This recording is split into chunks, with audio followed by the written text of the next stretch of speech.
Hello, this is your host, Todd Lewis of the Praise of Play podcast. This is episode 4 of the Bertrand Russell's The Scientific Outlook. Picking up where we left off, evolution and theology. All right. Evolution, when it was new, was regarded as hostile to religion and is still considered so by some fundamentalists. Go. But a whole school of apologists have grown up who see in evolution evidence of a divine plan slowly unfolding through the ages. Some place this plan in the mind of the Creator, while others regard it as imminent in the obscure strivings of living organisms. In the one view, we fulfill God's purposes. In the other, we fulfill our own though these are better than we know. Like most controversial questions, the question of the purposiveness of evolution has become entangled in a mass of detail. When long ago Huxley and Mr. Gladstone debated the truth of the Christian religion on the pages of the 19th century, this great issue was found to turn upon the question whether the Gadarene swine had belonged to a Jew or a Gentile, since in the latter case, but not in the former, their destruction involved an unwarrantable interference with private property. Similarly, the question of purpose in evolution became entangled in the habits of the hemophilia, the behavior of sea urchins when turned upside down, and the aquatic or terrestrial habits of the axolotl. But such questions, grave as they are, we may leave to specialists. In passing from physics to biology, one is conscious of a transition from the cosmic to the parochial. In physics and astronomy, we are dealing with the universe at large, and not only with that corner in which we happen to live, nor with these aspects of it which we happen to exemplify. From a cosmic point of view, life is a very unimportant phenomenon. Very few stars have planets. Very few planets can support life. Life, even on the Earth, belongs to only the very small proportion of the matter close to the Earth's surface. During the greater part of the past existence of the Earth, it was too hot to support life. During the greater part of its future existence, it will be too cold. It is by no means impossible that there is, at this moment, no life anywhere in the universe except on Earth. But even if, taking a very liberal estimate, we suppose that there are scattered through space some 100,000 other planets on which life exists, it must still be admitted that living matter makes rather a poor show if considered as the purpose of the whole creation. There are some old gentlemen who are fond of prosy anecdotes, leading at last to the point. Imagine an anecdote larger than any you have heard, and the point shorter, and you will have a fair picture of the activities of the Creator according to the biologists. Moreover, the point of the anecdote, even when it is reached, appears hardly worthy of so long a preface. I am willing to admit that there is merit in the detail of the fox, the song of the thrush, or the horns of the ibex, but it is not these things that evolutionary theologian points with pride. It is the soul of man. Unfortunately, there is no impartial arbiter to decide on the merits of the human race, but for my part, when I consider their atomic bombs, their researches into bacteriological warfare, their meanness, cruelties, and oppressions, I find them considered as the crowning gem of creation, somewhat lacking in luster. But let that pass. Is there anything in the process of evolution that demands the hypothesis of a purpose, whether immanent or transcendent? This is the crucial question. For one who is not a biologist, it is difficult to speak otherwise than with hesitation on this question. I am, however, entirely unconvinced by the arguments in favor of purpose that I have seen. The behavior of animals and plants is on the whole such as to lead to certain results which the observing biologist interprets as the purpose of behavior. In the case of plants, at any rate, he is generally willing to concede that this purpose is not consciously entertained by the organism. But that is all the better if he wishes to prove that it is the purpose of a creator. I am, however, quite unable to see why an intelligent creator should have the purposes which we have attributed to him if he has really designed all that happens in the world of organic life. Nor does the progress of scientific investigation afford any evidence that the behavior of living matter is governed by anything other than laws of physics and chemistry. Take, for example, the process of digestion. The first step in this process is the seizing of food. This has been carefully studied in many animals, more particularly in chickens. Newborn chickens have a reflex which causes them to peck at any object having more or less the shape and size of edible grains. And after some experience, this unconditioned reflex becomes transformed into a conditioned reflex, especially after the manner studied by Pavlov. The same thing may be observed in babies. They suck not only in their mother's breasts, but everything physically capable of being sucked. They endeavor to extract food out of shoulders and arms, hands and arms. It is only after months of experience that they learn to confine their efforts after nourishment to the breast. Sucking in infants is at first an unconditioned reflex, and by no means an intelligent one. It depends for its success upon the intelligence of the mother. Chewing and swallowing are at first unconditioned reflexes. Though through experience they become conditioned, the chemical processes which the food undergoes at various stages of digestion have been minutely studied, and none of them require the invocation of any particular vital principle. Or take again reproduction, which, though not universal throughout the animal kingdom, is nevertheless one of its most interesting peculiarities. There is now nothing in this process that can be rightly called mysterious. I do not mean to say that it is all fully understood, but that mechanistic principles have explained enough of it to make it probable that, given time, they will explain the whole. Jacques Loeb, over 35 years ago, discovered means of fertilizing an ovum without the intervention of a spermatozoon. He sums up the results of his experiments and those of other investigators in the sentence, "We may therefore state that the complete imitation of the developmental effect of the spermatozoon by certain physiochemical agencies has been accomplished." Take again the question of heredity, which is closely associated with that of reproduction. The present state of scientific knowledge in regard to this matter is set forth very ably by Professor Hogman in his book on the nature of living matter, more particularly in the chapter on the atomist view of parenthood. In this chapter, the reader can learn all that a layman needs to know about the Mendelian theory, chromosomes, mutants, etc. Do not see how anybody can, in view of what is known on these subjects, maintain that there is anything in the theory of heredity requiring us to bow down before a mystery. The experimental stage of embryology is still recent, yet it has achieved remarkable results. It has shown that the concept of an organism which had dominated biology is not merely so rigid as has been supposed. To graft the eye of one salamander tadpole onto the head of another individual is now a commonplace of experimental embryology. 5-legged and 2-headed newts are now manufactured in the laboratory. But all this, the reader may say, is concerned only with the body. What are we to say concerning the mind? As to this, the question is not quite so simple. We may observe to begin with that the mental processes of animals are purely hypothetical, and that scientific treatment of animals must confine itself to their behavior and to their physical processes, since these alone are observable. I do not mean that we should deny that animals have minds. I mean merely that it is insofar as we are scientific, we should all say nothing about their minds one way or the other. As a matter of fact, the behavior of their bodies appears to be causally self-contained, in the sense that its explanation does not at any point demand the intervention of some unobservable entity which we would call a mind. The theory of the conditioned reflex deals satisfactorily with all the cases in which it was formerly thought that mental causation is essential for explaining the behavior of the animal. When we come to human beings, we seem still able to explain the behavior of human bodies on the assumption that there's no extraneous agent called mind acting upon them. But in the case of human beings, this statement is much more questionable than in the case of other animals, both because the behavior of human beings is more complex and because we know, or think we know, through introspection that we have minds. There is no doubt that we do know something about ourselves, which is commonly expressed by saying that we have minds. But as often happens, although we know something, it is very difficult to say what we know. More particularly, it is difficult to show that the causes of our bodily behavior are not purely physical.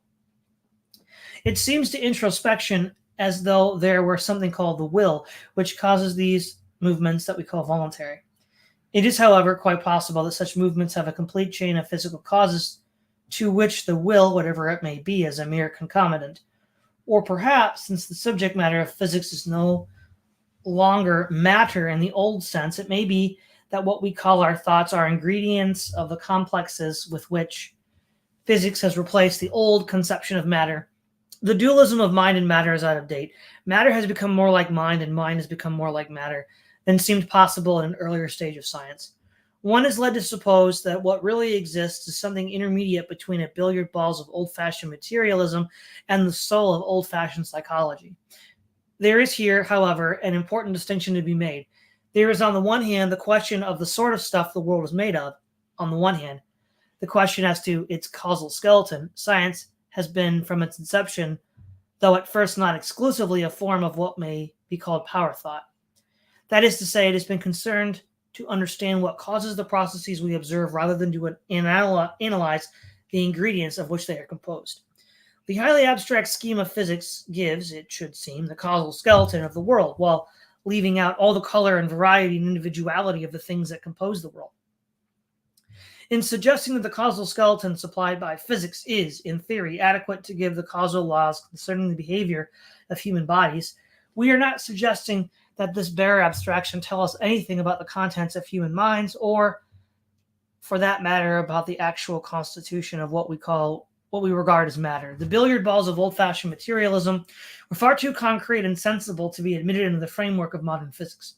But the same is true of our thoughts. The concrete variety of the actual world seems to be largely irrelevant when we are investigating these causal processes. Let us take an illustration. The principle of the lever is simple and easily understood. It depends only upon the relative position of the fulcrum, force, and resistance. It may happen that the actual lever employed is covered with exquisite pictures by a painter of genius, although these may be of more importance from the emotional point of view than the mechanistic properties of the lever. They do not in any way affect these properties and may be wholly omitted in an account of what the lever can do. So it is with the world. The world, as we perceive it, is so full of a rich variety, some of it beautiful, some of it ugly. Parts seem to us good, parts bad. But all this has nothing to do with the purely causal properties of things, and it is these properties with which science is concerned. I am not suggesting that if we knew these properties completely, we should have a complete knowledge of the world, for its concrete variety is an equally legitimate object of knowledge. What I am saying is that science is the sort of knowledge which gives causal understanding, and that this sort of knowledge can in all likelihood be completed, even where living bodies are concerned, without taking account of anything but their physical and chemical properties. In saying this, we are, of course, going beyond what can at present be said with any certainty, but the work that has been done in recent times in physiology, biochemistry, embryology, the mechanism of sensation, and so on, irresistibly suggests the truth of our conclusion. One of the best statements of the point of view of a religiously minded biologist is to be found in Lloyd Morgan's Emergent Evolution, 1923, and Life, Mind, and Spirit, 1926. Lloyd Morgan believes that there is a divine purpose underlying the course of evolution, more particularly of what he calls emergent evolution. The definition of emergent evolution, if I understand it rightly, is as follows. It sometimes happens that a collection of objects arranged in a suitable pattern will have a new property which does not belong to the object singly, and which cannot, so far as we can see, be deduced from their several properties together with the way in which they are arranged. He considers that there are examples of the same kind of thing even in the inorganic realm.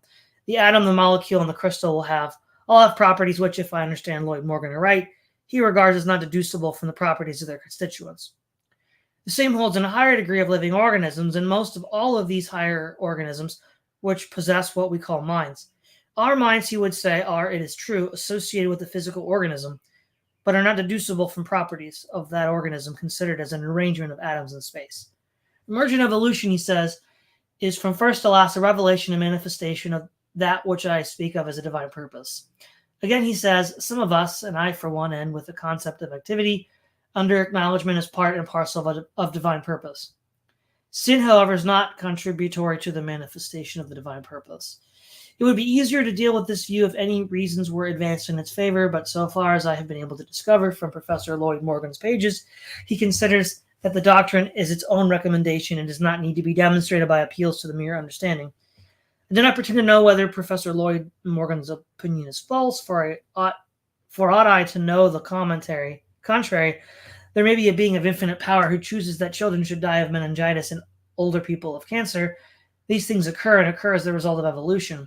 If therefore evolution embodies a divine plan, these occurrences must also have been planned. I have been informed that suffering is sent as a purification for sin, but I find it difficult to think that a child of 4 or 5 years old can be sunk in such a black depths of iniquity as to deserve the punishment that befalls not a few of the children whom our optimistic divines might see any day if they choose suffering, torments, in children's hospitals.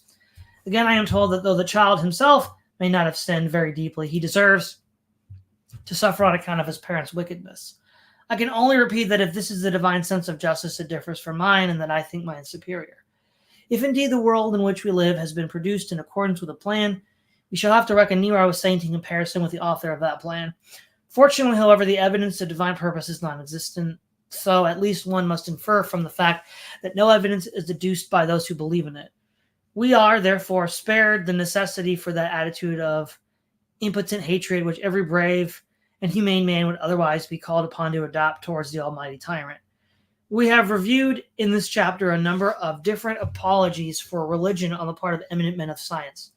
We have seen that Eddington and Jeans contradict each other and that both contradict the biological theologians, but all agree that in the last resort, science should abdicate before what is called the religious consciousness. This attitude is regarded by themselves and by their admirers as more optimistic than that of the uncompromising rationalist. It is, in fact, quite the opposite. It is the outcome of discouragement and loss of faith. Time was when religion was believed with wholehearted fervor, when men went on crusades and burned each other at the stake because of the intensity of their convictions. After the wars of religion, theology gradually lost the intense hold on men's minds. So far as anything has taken its place has been taken by science. In the name of science, we revolutionize industry, undermine family morals, enslave colored races, and skillfully exterminate each other with poison gases. Some men of science do not altogether like these uses to which science is being put. In terror and dismay, they shrink from the uncompromising pursuit of knowledge and try to find refuge in the superstitions of an earlier day. As Professor Hogben says, the apologetic attitude so prevalent in science today is not a logical outcome of the introduction of new concepts. It is based upon the hope of reinstating traditional beliefs with which science was at one time in open conflict. This hope is not a byproduct of scientific discovery. It has its roots in the social temper of the period. For half a decade, the nations of Europe abandoned the exercise with one another. Intellectual detachment was disloyalty. Criticism of traditional belief was treason. Philosophers and men of science bowed to the inexorable decree of the herd suggestion. Compromise to traditional belief became the hallmark of a good citizenship. Contemporary philosophy has yet to find a way out of the intellectual discouragement, which is the heritage of a world war. It is not by going backward that we shall find an issue from our troubles. No slothful relapses into infantile fantasies will direct the new power which men have derived from science into the right channels, nor will philosophic skepticism as to the foundations assert the course of scientific technique in the world of affairs. Men need a faith which is robust and real, not timid and half-hearted. Science is in its essence nothing but the systematic pursuit of knowledge, and knowledge, whatever ill uses bad men may make of it, is in its essence good. To lose faith in knowledge is to lose faith in the best of men's capacities, and therefore I repeat unhesitatingly that the unyielding rationalist has a better faith and a more unbending optimism than any of the timid seekers after the childless comforts of a less adult age. Chapter 6. Beginnings of scientific technique. No sharp line can be drawn between scientific technique and traditional arts and crafts. The essential characteristic of scientific technique is the utilization of natural forces in ways not evident to the totally uninstructed. A certain apparatus of desires is presupposed. Men want food, offspring, clothing, housing, amusement, and glory. Uninstructed men can realize these things only very partially. Man, scientifically equipped, can obtain much more of them. Compare, say, King Cyrus and a modern American billionaire. King Cyrus was perhaps the superior of the modern magnate in two respects. His clothes were grander and his wives more numerous. At the same time, it is probable that his wife's clothes were not so grand as the clothes of the modern magnate's wife. It is part of the superiority of the modern magnate that he is not obliged to dress in glittering raiment in order to be known to be great. The newspapers see to this. I suppose not 1/100th as many people knew of Cyrus in his lifetime as know of a Hollywood star. This increased possibility of glory is due to scientific technique. In all the other objects of human desire which we enumerate just now, it is quite clear that modern technique has immensely increased the number of those who can enjoy a certain measure of satisfaction. The number of people who now own cars is greatly in excess of the number who had enough to eat 150 years ago. By sanitation and hygiene, the scientific nations have put an end to typhus and plague and a host of other diseases which still flourish in the East and formerly afflicted Western Europe. If one may judge by behavior, one of the most ardent desires of the human race, or at any rate of its more energetic portions, has been until recently a mere increase of numbers. In this respect, science has proved extraordinarily successful. Compare the number of people in Europe in the year 1700 with the number of European descent of the present day. The population of Europe in 1700 was about 5 million, and it is now about 40 million. The population of other European countries, with the exception of France, has probably increased in about the same proportion. The population of European descendants of the present day is about 725 million. Other races, meanwhile, have increased very much less. It is true that in this respect, a change is coming over the world. The most scientific races no longer increase much, and really rapid increases are now confined to countries in which the government is scientific while the population is unscientific. This, however, arises from quite recent causes which we shall not consider at present. The earliest beginnings of scientific technique belong to prehistoric times. Nothing is known, for example, as to the origin of the use of fire, though the difficulty of procuring fire in early modern times is shown by the care with which sacred fires were tended in Rome and other early civilized communities. Agriculture also is prehistoric in origin, though perhaps it did not precede the dawn of history by any very long period. The domestication of animals is mainly prehistoric, but not wholly. According to some authorities, the horse burst upon Western Asia in the days of the Sumerians and gave military victory to those who employed it in preference to the ass. In countries with a dry climate, the beginning of writing practically coincides with the beginning of history, since early records survive in Egypt and Babylonia much longer than they would do in a less parched soil. The next great stage in scientific technique was the working of metals, which falls entirely within the historical epoch. It is no doubt because iron was a recent innovation that in certain passages of the Bible it was forbidden in the construction of altars. Roads from the earliest period down to the fall of Napoleon have been constructed chiefly for military reasons. They were essential to the coherence of large empires. They first became important for this purpose under the Persians and were developed to their fullest extent by the Romans. The Middle Ages added gunpowder and their mariner's compass, and at the very end, the invention of printing. To one accustomed to the elaborate technique of modern life, all this may not seem to amount to very much. But it did, in fact, make the difference between primitive man and the highest grade of intellectual and artistic civilization. We are accustomed in our own day to protests against the empire of machinery and eloquent yearnings for a return to a simpler day. In all this, there is nothing new. Lao Tzu, who preceded Confucius and lived, if he lived at all, in the 6th century BC, is just as eloquent as Ruskin on the subject of the destruction of ancient beauty by modern mechanical invention. Roads and bridges and boats filled him with horror because they were unnatural. He speaks of music as modern highbrows speak of the cinema. He finds the hurry of modern life fatal to the contemporary outlook. When he could bear it no longer, he left China and disappeared among the Western barbarians. He believed that men should live according to nature, a view which is continually reoccurring throughout the ages, though always with a different connotation. Rousseau also believed in the return to nature, but it no longer objected to roads and bridges and boats.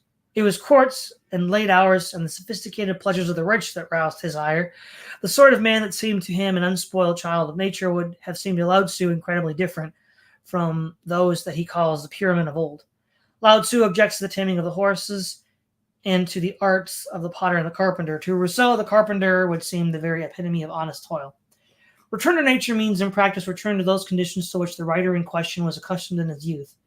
Return to nature, if it were taken seriously, would involve the death by starvation of some 90% of the population of civilized countries. Industrialism as it exists at the present day undoubtedly has grave difficulties, but they are not to be cured by a return to the past any more than were the difficulties from which China suffered in the time of Lao Tzu or France in the time of Rousseau. Science as knowledge advanced very rapidly through the whole of the 17th century and 18th centuries, but it was not until near the end of the 18th century that it began to affect the technique of production. There was less change in methods of work from ancient Egypt to 1750 than there has been from 1750 to the present day. Certain fundamental advances have been slowly acquired: speech, fire, writing, agriculture, the domestication of animals, the working of metals, gunpowder, printing, and the art of governing a large empire from a center. While this last could not attain anything like its present perfection before the invention of the telegraph and steam locomotion. Each of these advances, because it came slowly, was fitted in without too much difficulty to the framework of traditional life.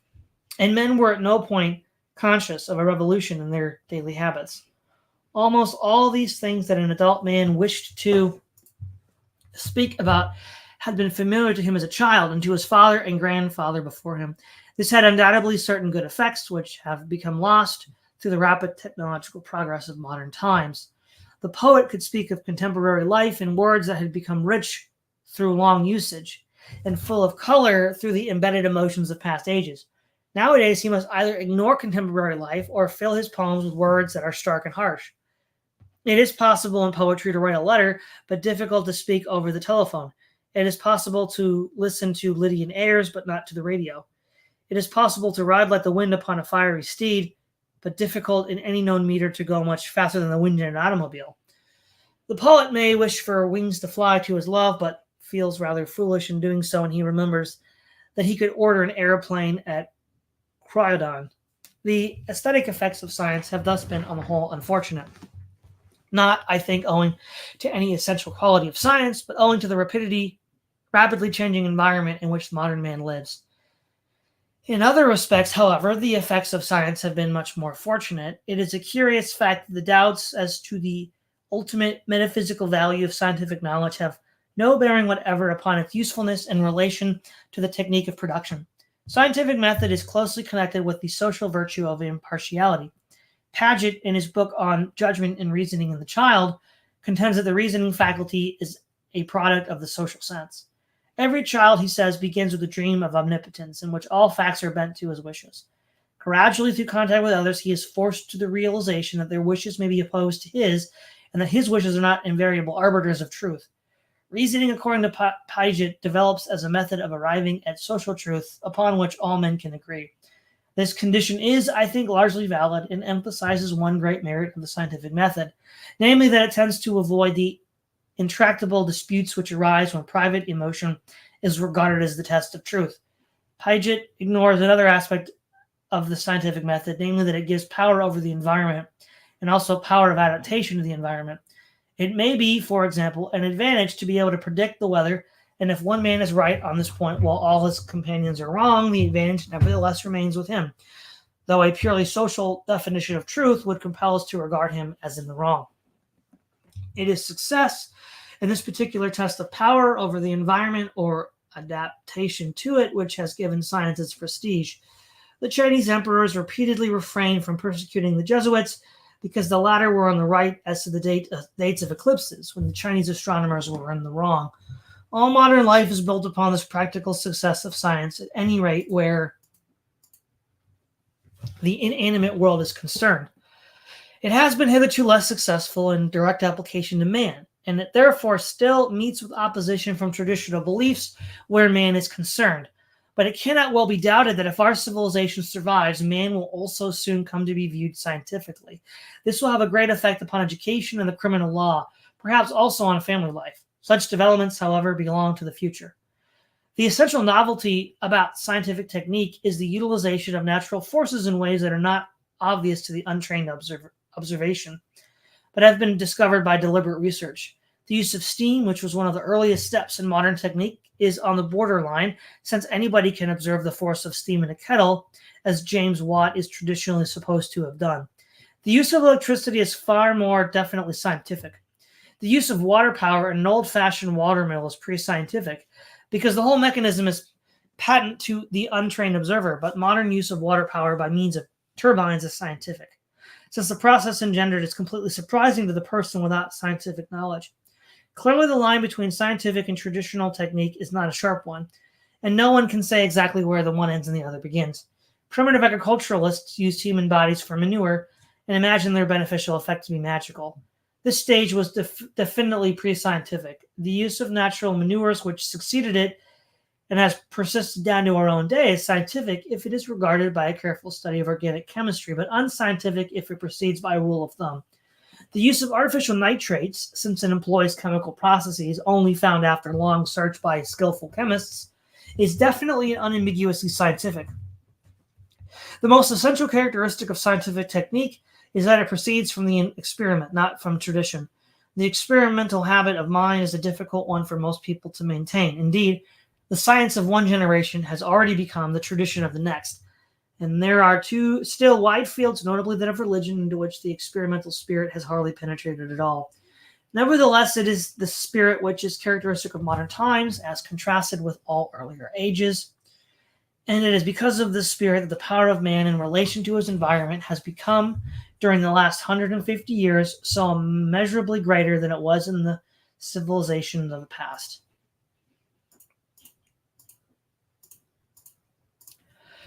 Chapter 7, Technique in Inanimate Nature. The greatest triumph of applied science so far have been in the realm of physics and chemistry. When people think of scientific technique, they think primarily of machines. It seems probable that in the near future, science will achieve equal triumphs in biological and physiological directions, and will ultimately acquire as much power to change men's minds as it already has to deal with our inanimate environment. In the present chapter, however, I shall not be concerned with the biological applications of science, but with the more familiar and hackneyed theme of its applications in the realm of machinery.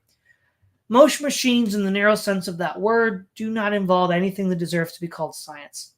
Machines were, in origin, merely a means of causing inanimate material to go through a series of regular movements which had hitherto been performed by the bodies and especially the fingers of human beings.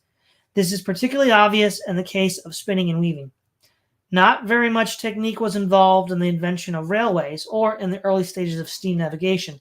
Men were here utilizing forces that were by no means recondite in ways, which, though they astonished, ought not to have been astonishing. When we come to electricity, however, the matter is otherwise. A practical electrician has to develop a new type of common sense, of which the man ignorant of electricity is totally devoid. This new type of common sense consists entirely of knowledge discovered by means of science. A man whose days have been passed in a simple rural existence knows this kind of thing that a mad bull is likely to do. But however old and sagacious he may become, he will not know what an electrical current is likely to do. One of the purposes of industrial technique has always been to substitute other forms of power for the power of human muscles. Animals depend completely upon their own muscles for securing the satisfaction of their wants, and primitive man, one must suppose, shared this dependence. Gradually, as men acquired more knowledge, they became increasingly able to command sources of power which left their own muscles unfatigued. Some genius in some forgotten antiquity invented the wheel, and some other genius introduced the ox and horse to make the wheel go round. It must have been a much more difficult job to tame the ox and the horse than it was proved to tame electricity, but the difficulty was one of patience, not of intelligence. Electricity, like a jinn in the Arabian Nights, is a patient servant to anyone who knows the right formula. The discovery of the formula is difficult, but the rest is easy. In the case of the ox and the horse, no great skill was required to see that their muscles could do more effectively the work that human muscles had previously done. But it must have been a long time before the ox and the horse became submissive to the will of their tamers. There are those who say that they were tamed because they were worshipped, and that the practical utilization of them came later, after the priests had completely domesticated them. This theory is inherently probable, since almost all great advances have sprung originally from disinterested motives. Scientific discoveries have been made for their own sake and not for the utilization, and a race of men without a disinterested love of knowledge would never have achieved our present scientific technique. Take, for example, the theory of electromagnetic waves, upon which the use of wireless depends. Relevant scientific knowledge begins with Faraday, who first investigated experimentally the connection of the intervening medium with electric phenomena. Faraday was no mathematician, but his results were reduced to mathematical form by Clerk Maxwell, who discovered by means of purely theoretical constructions that light consists of electromagnetic waves. The next stage in the proceeding was due to Hertz, who first artificially manufactured electromagnetic waves. What remained to be done was merely to invent apparatuses by which these waves could be produced with commercial profit. This step, as everyone knows, was taken by Marconi. Faraday, Maxwell, and Hertz, so far as can be discovered, never for a moment considered the possibility of any practical application of their investigations. Indeed, until their investigations were almost completed, it was impossible to foresee the uses to which they could be put. In cases where the purpose throughout has been practical, the solution of one problem has very often resulted from the solution of another with which it had no apparent connection. Take, for example, the problem of flying. This has, at all times, exercised men's imagination. Leonardo da Vinci devoted far more time to it than he did to painting. but men were misled until our own day by the notion that they must find a mechanism analogous to the wings of birds. It was only the discovery of the petrol engine and its development for the sake of motor cars that led to a solution of the problem of flying, and in the early stages of the petrol engine, it did not occur to anyone that it would prove capable of this application. One of the most difficult problems of modern technique is that of raw materials. Industry uses up, at a continually increasing rate, substances which have been stored throughout geological time in Earth's crust, and which are not being replaced in any usable form. One of the most flagrant instances is oil. The supply of oil in the world is limited, and the consumption of oil is continually rapidly increasing. It will probably not be very long before the world's supply is particularly exhausted, unless indeed the wars which will take place for its possession are sufficiently destructive to reduce the level of civilization to a point where oil will no longer be needed. We may, I suppose, assume if our civilization has not suffered a cataclysm, that some substitute for oil will be discovered as oil becomes more expensive through rarity. But as this example shows, industrial technique can never become static and traditional as agricultural technique did in former times. It will be perpetually necessary to invent new processes and to find new sources of power owing to the extraordinary rapidity with which we are consuming our terrestrial capital. There are, of course, some particularly inexhaustible sources of power, notably wind and water. The latter, however, even if fully utilized, would be very inadequate to the world's needs. The utilization of wind, owing to its irregularity, would require vast accumulators more free from leakage than any that can now be manufactured. The dependence upon natural products, which we have inherited from a simpler age, is likely to grow less with the progress of chemistry. It is probable that in a very near future, synthetic rubber will replace the rubber tree, as artificial silk is already replacing natural silk. Artificial woods can be manufactured, though this is not yet a commercial proposition. But the exhaustion of the world's forest, which is imminent owing to the growth of newspapers, will soon make it necessary to employ other materials than wood pulp for the production of paper, unless indeed the habit of hearing the news on the wireless leads men to abandon the written word as the source of their daily sensation. One of the scientific possibilities of the future, which may have great importance, is the control of climate by artificial means. There are those who say that if a breakwater some 20 miles long were constructed at suitable points on the eastern coast of Canada, it would completely transform the climate of southeastern Canada and New England, since it would cause the cold current which now flows along their shores to sink to the bottom of the sea, leaving the surface to be replenished by warm water from the south. I do not vouch for the truth of this idea, but it serves to illustrate possibilities which may in the future be realized. To take another illustration, the greater part of the land between latitudes 30 and 40 degrees have been gradually drying up and supports at present in many regions a much smaller population than it did 2,000 years ago. In Southern California, irrigation has transformed the desert into one of the most fertile regions of the world. There is no known means of irrigating the Sahara or the Gobi Desert, but perhaps the problem of rendering these regions fertile will not, in the end, prove beyond the resources of science.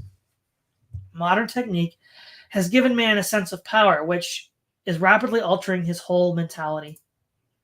Until recent times, the physical environment was something which had to be accepted and made the best of. If the rainfall became insufficient to support life, the only alternatives were death or migration. Those who were strong in war adopted the latter, and those who were weak the former. To the modern man, his physical environment is merely raw material and opportunity for manipulation. It may be that God made the world, but there's no reason why we should not make it over. This attitude, far more than any intellectual arguments, is proving inimical to traditional religion. Traditional religion embodies the idea of man's dependence upon God. This ideal, while still nominally acknowledged, no longer has the hold on the imagination of the modern scientific industrialist that it had on the primitive peasant or fisherman, to whom droughts or storms might bring death. To the typical modern mind, nothing is interesting on account of what it is, but only on account of what it may be made to become. The important characteristic of things from this point of view are not their intrinsic qualities, but their uses. Everything is an instrument. If you ask what it is an instrument to, the answer will be that it is an instrument for the making of instruments, which will in turn make still more powerful instruments, and so on ad infinitum. In psychological terms, this means that the love of power has thrust aside all the other impulses that make the complete human life. Love, parenthood, pleasure, and beauty are of less account to the modern industrialist than the princely magnates of past times. Manipulation and exploitation of the ruling passions of the typical scientific industrialist. The average man may not share this narrow concentration, but for that very reason, he fails to acquire a hold on the sources of power and leaves the practical government of the world to the fanatics of mechanism. The power of the producing changes in the world, which is possessed by the leaders of big business in the present age, far exceeds the power ever possessed by individuals in the past. They may not be as free to cut off heads as were Nero or Genghis Khan, but they can settle who shall starve and who shall become rich. They can divert the course of rivers and decree the fall of governments. All history shows that great power is intoxicating. Fortunately, the modern holders of power are not yet quite aware how much they could do if they chose. But when this knowledge dawns upon them, a new era in human tyranny is to be expected.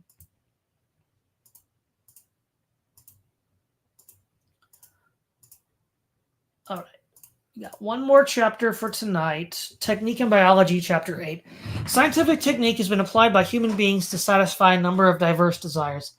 At first, it was applied mainly to the production of clothing and to the transportation of goods and human beings. With the telegraph, it acquired important functions in the rapid transmission of messages, making possible the modern newspaper and the centralization of government. A great deal of first-class scientific intelligence has found its chief effect in the increase of trivial amusement. The most fundamental of all human needs, namely food, was at first not much influenced by the Industrial Revolution. The opening up of the American Middle West by means of railways was the first great change in regard to food that was caused by scientific technique. Since that time, Canada, the Argentine, and India have become important sources of grain for European countries. The mobility of cereals, which we owe to railways and steamships, has removed the means of famine which hung over all medieval countries, and which has even in quite recent years afflicted both Russia and China. This change, however, important as it is, has not been made due to the application of science to agriculture. In recent times, biological science has been found of growing importance in relation with the food supply. Economists used to teach that modern technique could only cheapen manufactured articles, while food was to increase steadily in price as population increased. It did not, until recently, appear probable that a revolution in food production, as important as a revolution in the production of manufactured goods, might be brought about by the application of science. Nowadays, however, this seems far more improbable. There has not been in relation to agriculture any one resounding and revolutionary invention analogous to the introduction of steam, but a number of different lines of research have contributed something towards a result which in the aggregate is likely to be very large. Take, for example, the question of nitrogen in agriculture. Everybody knows that all living bodies, whether plants or animals, contain a certain percentage of nitrogen. Animals obtain nitrogen only by eating plants or other animals. How do plants obtain nitrogen? This was for a long time a mystery. It seemed natural to suppose that they might obtain it from the air, more particularly from the small quantities of ammonia which it contains. But experiments proved this was not the case. This conclusion having been arrived at, it remains to discover how plants obtain nitrogen from the soil. This problem was studied by two men, Laws and Gilbert, who, throughout a period of 60 years, conducted a series of experiments at Rothamsted, near Harpenden. They found that the great majority of plants do not possess the power of fixing nitrogen. In the year 1886, however, Hellriegel and Wilfroth found that clover and other leguminous plants have a special part to play in the fixation of nitrogen. This was due to nodules in their roots, or rather, not to the nodules themselves, but to certain species of bacteria which lived in the nodules. If the bacteria were absent, these plants were no better than others with regard to fixing the nitrogen. The bacteria, therefore, are the essential agents. It may be said generally that bacteria alone, so far as it is known at present, have the power, some to transform ammonia into nitrates, and others to utilize atmospheric nitrogen. Ammonia consists of nitrogen and hydrogen, while nitrates consist of nitrogen and oxygen. Certain bacteria in the soil possess the power of getting rid of the hydrogen in ammonia and replacing it by oxygen. The nitrates which they have thus produced are capable of nourishing ordinary plants. It is partly in this way and partly by means of the bacteria that utilize atmospheric nitrogen that nitrogen passes from the inanimate world into the life cycle. Until the exploitation of Chilean nitrates, this was the only way in which the nitrates required to support life came into being. The nitrates that were used as manure all had an organic origin. The nitrates to be found in Chile and elsewhere are limited in quantity And if agriculture had to depend on them alone, it would soon be faced with a crisis through their becoming exhausted. Nowadays, however, nitrates are artificially manufactured from the nitrogen in the air, a source which is, for all practical purposes, inexhaustible. The amount of nitrate produced in this way is now greatly in excess of that obtained from all other sources. By means of nitrate fertilizers, the food production in a given area can be greatly increased. It is calculated that 1 ton of nitrogen in the form of sulfate of ammonia or nitrate of soda will produce enough food for 34 people for 1 year. It appears as a result of this calculation that 3 pounds spent in producing nitrogen fertilizer will add as much to the world's supply of food as 25 pounds spent in bringing new land under cultivation. It follows that at the present time, the production of nitrogen fertilizers is in general more profitable in the relation to the world's food supply than the opening up of new land by means of railways or irrigation. This example of the application of science to agriculture is interesting because it involves both organic and inorganic chemistry, together with a careful study of the complete life cycle in plants and animals. A very interesting field for scientific research has been opened up in the connection with the control of pests. Most pests are either insects or fungi, and in regard to both kinds, much valuable knowledge has been acquired in recent years. The importance of such knowledge is very little realized by the general public, and it is not appreciated by governments except where it can be connected with nationalism. The popular imagination has, it is true, been struck by certain especially noteworthy instances. The control of malaria and yellow fever by preventing the mosquito from breeding has made it possible to render many formerly deadly regions habitable to white men, and in particular was necessary for the construction of the Panama Canal. The connection of the bubonic plague with rats' fleas and of typhus with lice has also become part of the knowledge of educated people. But apart from such isolated examples, few people except specialists and certain government officials realize the existence of a vast field of research, which is important in various directions, but especially in relation to the world's food supply. As regards insect pests, some notion as to what has been done and is to be done may be derived from an article in Nature, January the 10th, 1931, called Entomology in the British Empire. This gives an account of the work of the Third Imperial Entomological Conference and of the Imperial Institute of Entomology.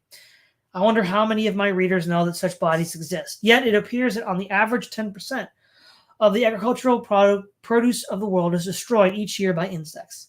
As the above-mentioned article states, it is estimated that in the Indian Empire, for example, the losses in 1921 due to crop and forest pests alone have reached a huge total of 136 million pounds, while the death roll among the population due to insect-borne diseases was stated to be about 1,600,000 persons annually.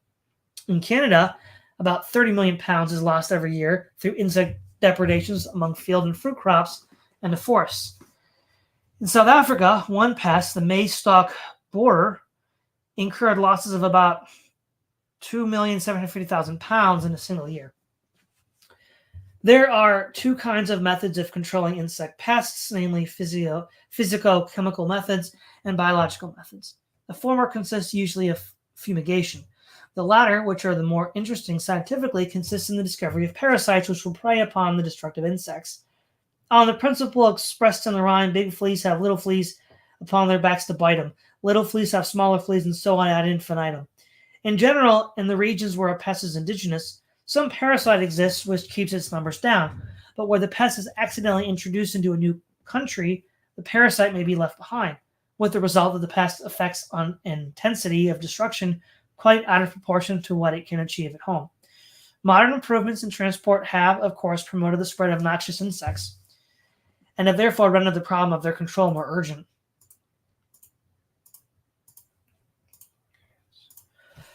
Even when there is no question of transference to the new habitat, a great deal can be done in many cases by artificially encouragement of useful parasites. Let us take an example of a pest, the danger of which is familiar to everyone who has ever grown tomatoes under glass. I mean the greenhouse whitefly. An account of the biological control of this pest is given by Mr. E.R. Spire in Nature, December the 27th, 1930. An insect parasite on the whitefly called Encarissa formosa was discovered at Australia, Hertfordshire in 1926, and has since been carefully bred at chestnut experimental station, whence it can be obtained by those who desire it.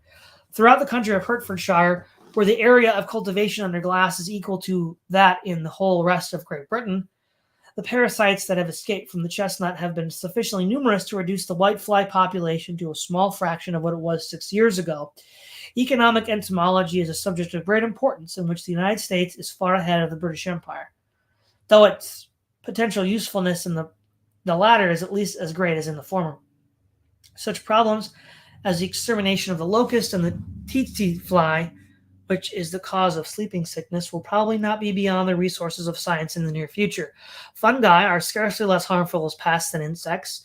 The study of them in England is conducted mainly by the Imperial Mycological Institute at Kew, which is supported by the Empire Marketing Board. An interesting article on the work of this institute appeared in the Times, February the 2nd, 1931. One of the most familiar and harmful of fungus pests is the disease of wheat called rust. The Canadian government catches the spores of this plant in aeroplanes to discover how it is spread by the wind. The importance of the matter to Canada may be judged from the fact that in 1916, at the height of the First World War, black rust destroyed wheat to the value of about 35 million pounds in the 3 prairie provinces alone, and averages in Canada a destruction of about 5 million pounds annually. Potato blight, which is another kind of fungus, caused the Irish famine, and then led England to adopt free trade and Boston to ban modern literature. This particular disease has now been brought under control, and England is about to abandon free trade. The effect of the fungus on Boston, however, appears to be more permanent. A curious example of a point of contact between different techniques occurred in connection with the construction of airplanes, in the wooden parts of which the Sitka spruce, which grows in British Columbia, is largely employed. As to this, the above-mentioned article in the Times states, a surprisingly large percentage of apparently unblemished timber was at one time found to break down. No sign of fungal infection could at first be seen, but examination of the institute under a microscope revealed the minute tentacles of a fungus. A Canadian woman worker took up the problem, traveled through the British Columbian forests, and discovered the source of the infection on the unfelled timber. Cooperative work between the Forest Products Research Laboratory at Prince's Reesboro and its opposite number in Canada showed further the disease was accentuated by the long voyage through the tropics via the Panama Canal. The trouble has been largely eliminated by careful examination of trees before they are cut and by the overland transport. These few examples may serve to show the economic importance of mycology, the science of fungus. Another direction in which biological technique is likely to have great importance before long is scientific breeding. Artificial selection has been applied by man for ages to animals and plants under domestication and has yielded remarkable results. No wild plant exists of the same species as wheat. The cow, having long been bred for her milk-producing qualities, has become very different from any wild animal that ever existed. The racehorse is a highly artificial product. But these results, remarkable as they are, have been produced by methods which can scarcely be called scientific. Nowadays, especially by means of the Mendelian principles of heredity, there is a hope of breeding new species of animals and plants in a less haphazard manner. So far, however, what has been adopted in this way gives scarcely more than a suggestion of what may be rendered possible by new discoveries in regard to heredity and embryology. The importance of animals in human life has greatly diminished since the Industrial Revolution, Abraham living among his flocks and herds, Attila's armies traveled on horse. In the modern world, animals play a very small part as a source of power, and in particular have become quite subordinate as a means of transport. They are still used for food and clothing, but in regard to these, also they will soon be largely superseded. The silkworm is threatened by artificial silk. Real leather will be regarded as a luxury item for the rich. As yet, wool is still used to make warm clothes, but it is likely that synthetic products will replace it before long. As for meat, it is not necessarily an article of diet, and if a population continues to increase, we may assume that synthetic beefsteaks will be served everywhere except at the tables of millionaires. The cod may survive somewhat longer than the ox for the sake of the vitamins in cod liver, but already vitamin D can be generated in the human body by means of artificial sunlight, so that even the cod may not remain necessary very long. Animals have become good friends to man throughout his adolescence after being dangerous enemies in his infancy. But now that man is becoming adult, the part played by animals in relation to man is ending, and their future will be mainly confined to zoos. One cannot help regretting this, but it is a part of the new ruthlessness of man intoxicated by scientific power. The need for plants will survive longer than the need for animals because they are as yet essential to the chemical processes upon which human life depends. The use of vegetable products for purposes other than food is not very difficult to dispense with. It is possible already to manufacture substances resembling wood insofar as its useful properties are concerned, though as yet the process of manufacture is more expensive than growing the timber. When it becomes cheaper, as it inevitably will, forests will lose their economic value. It is not probable that natural cotton will continue to be used in clothing any more than natural silk. Synthetic rubber will soon replace natural rubber. Almost all such uses of vegetable products, it may be safely assumed, will cease to be important before another 100 years have passed. Food is a more serious matter. It is said to be already possible to manufacture from the air products which can be eaten and digested, though there are two objections to them, namely that they are nauseous and expensive. But these objections may in time be overcome. The problem of producing synthetic food is purely chemical, and there is no reason to regard it as insoluble. No doubt natural foods will taste better, and rich men at weddings and feasts will provide real peas and beans, which will be mentioned by the newspapers with awe. But in the main, food will be manufactured in vast chemical factories. The fields will fall out of cultivation, and agricultural laborers will be replaced by chemical experts. In such a world, no biological process will be of interest to man except those that take place in himself. These will be so out of the picture that he will tend more and more to view himself also as a manufactured product and to minimize the share of natural growth in the production of human beings.